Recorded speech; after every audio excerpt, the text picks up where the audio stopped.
దేవుని ఘనమైన నామమునకు ఘనత మహిమ ప్రభావములు కలుగునుగాక. ఈ వాక్యాన్ని వింటున్నటువంటి ప్రతి ఒక్కరికి కూడా ప్రభు అయినటువంటి యేసుక్రీస్తు పరిశుద్ధ నామములో శుభములు తెలియజేస్తూ ఉన్నాను. నేటి ధ్యానం నిమిత్తము 15వ కీర్తన 1వ వచనం. యెహోవా నీ గుడారములో అతిథిగా ఉండదగిన వాడెవడు? నీ పరిశుద్ధ పర్వతం మీద నివసింపదగిన వాడెవడు? చూడండి, దేవుని గుడారంలో నివసించేటువంటి భాగ్యము ఎవరికి దొరుకుతుంది? ఈ ప్రశ్న ఇక్కడ భక్తుడు వేస్తూ ఉన్నాడు. దేవుని గుడారంలో నివసించేటువంటి ధన్యత అందరికీ కూడా దొరకటం లేదు. ఉదాహరణకి మనం గమనించినట్లయితే పేతురు రాసినటువంటి 2వ పత్రిక 1వ అధ్యాయాన్ని మనం చూద్దాం. పేతురు రాసినటువంటి 2వ పత్రిక 1వ అధ్యాయము 17వ వచనం. ఆయన మహత్యమును మేము కనులారా చూచిన వారమై తెలిపితిమి. ఈయన నా ప్రియకుమారుడు, ఈయన యందు నేను ఆనందించుచున్నానని శబ్దము మహాదివ్య మహిమ నుండి ఆయన ఎద్దుకు వచ్చినప్పుడు తండ్రి అయిన దేవుని వలన ఘనతయు మహిమయు ఆయన పొందగా మేము ఆ పరిశుద్ధ పర్వతం మీద ఆయనతో కూడా ఉండిన వారమై. పేతురు తన అనుభవాన్ని రాస్తూ ఉన్నాడు. మేము ఆయన పరిశుద్ధ పర్వతం మీద ఉన్నాము అని చెప్పి. ఇప్పుడు కీర్తనలో దావీదు భక్తుడు కూడా అదే మాట అంటూ ఉన్నాడు. ఆయన పరిశుద్ధ పర్వతం మీద నివసింపదగిన వాడెవడు? సో ఈ వీటిని కూడా మనం క్రోడీకరించి ఆలోచన చేసినట్లయితే యేసు ప్రభు యొక్క శిష్యులు 12 మంది.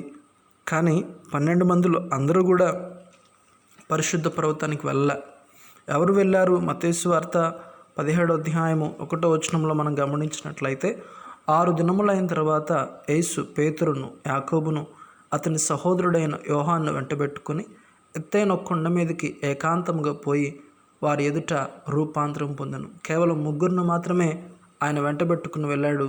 మిగతా శిష్యులందరూ కూడా కిందే ఉన్నారు.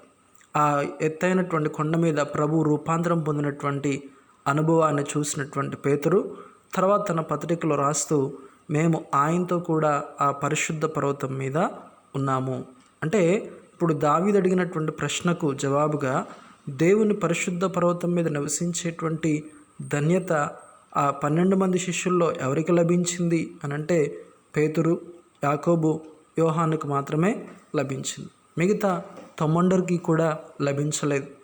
ఈ రోజున మరి చాలామంది జీవితాల్లో ఇదే అనుభవాన్ని కలిగి ఉంటా ఉన్నారు.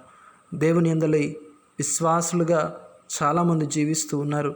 కానీ వాస్తవికముగా దేవుని గుడారములో ఆయన పరిశుద్ధ పర్వతం మీద లేక ఆయన సన్నిధిలో నివసించేటువంటి భాగ్యము అందరికీ కూడా దక్కటం లేదు. ఎందుకు అనంటే చూడండి, వారిలో ఉన్నటువంటి ప్రవర్తన విధానం. ఎవరు ఆయన పరిశుద్ధ పర్వతం మీద నివసించగలరు అనంటే దావీదు భక్తుడు ఈ సమాధానం చెప్తా ఉన్నాడు. 15వ కీర్తన 2వ వచనం.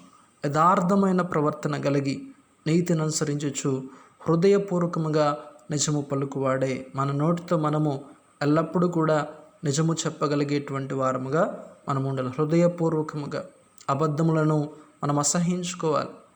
కేవలము సత్యం మాత్రమే పలకాలి. అంతేకాకుండా తర్వాత వచనంలో అట్టివాడు నాలుకతో కొండములాడడు, తన చెలికానికి కీడు చేయడు, తన పొరుగు వాని మీద నిందమోపడు. కొండములాడేటువంటి స్వభావాన్ని మానుకుంటాడు.